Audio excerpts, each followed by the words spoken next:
See, this is what happens. Mm-hmm. Fue la landa. Usually I swear a lot more in between takes, so. Hi, I'm a guy in tie. I'm wearing sweatpants under the frame.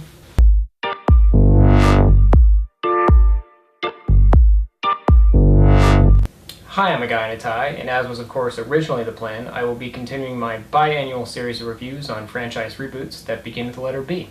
In this half-year's installment, we have Blade Runner 2049.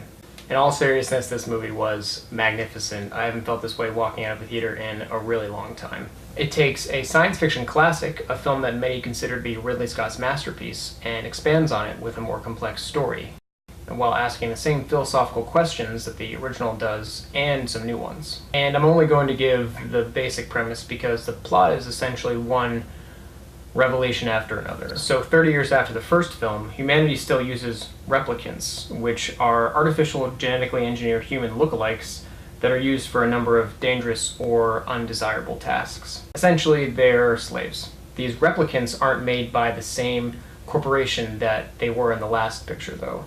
They're made by a new corporation who models them to be a bit more obedient than their predecessors. Kay, played by Ryan Gosling, is a Blade Runner for the LAPD, and the same exact profession Harrison Ford's character Rick Deckard had in the first film.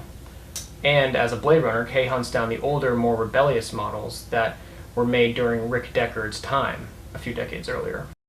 On what at first seems like a routine mission tracking down an older replicant, Kay uncovers a trail of breadcrumbs that leads him to a conspiracy that could potentially shatter the peace that's been made between humans and replicants. And that's all I'm going to say about the story. Believe me, if you've only seen the trailers, you'll really have no idea what this film is like going into it, and you want to keep it that way. The film is masterfully directed, and that comes as no surprise considering it's Denis Villeneuve. I mean, if you've seen Sicario or Arrival, you'll absolutely see the similarity in styles.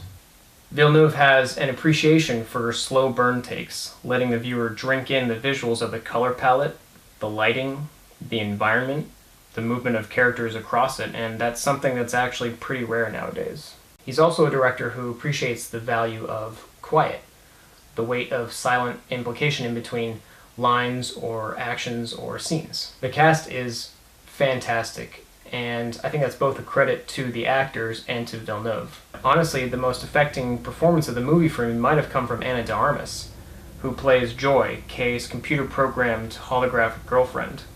Some of the most emotionally stirring and heart-wrenching moments of the film come from her and Kay's interactions, and I honestly think that theirs might be the best love story I've seen all year. And the fact that some of the more genuinely affecting romantic moments of this picture came from a digital, artificial intelligence, I think speaks to one of the questions this movie ponders. And there are a lot of questions. What is love? What is sentience or self-awareness? What role do memories play in identity, intelligence, or emotions? At what point does something that's been constructed by us become its own master? And none of this speaks to the visual masterpiece that this film is. The bleak, neon, sort of monolithic Los Angeles that the original Blade Runner took place in is just one of the locations this film has. There are abandoned cities, dystopian mechanical sweatshops, and even stormy oceans in this movie. And Villeneuve makes them all seem epic and almost operatic. Needless to say, I absolutely love this movie. It's a franchise sequel that actually deserves your money. I give Blade Runner 2049 a 9.5 out of 10. Thank you for watching, and be sure to subscribe so you can join me next April when I review Babe, Pig in Space. Wait, is that a real movie? No.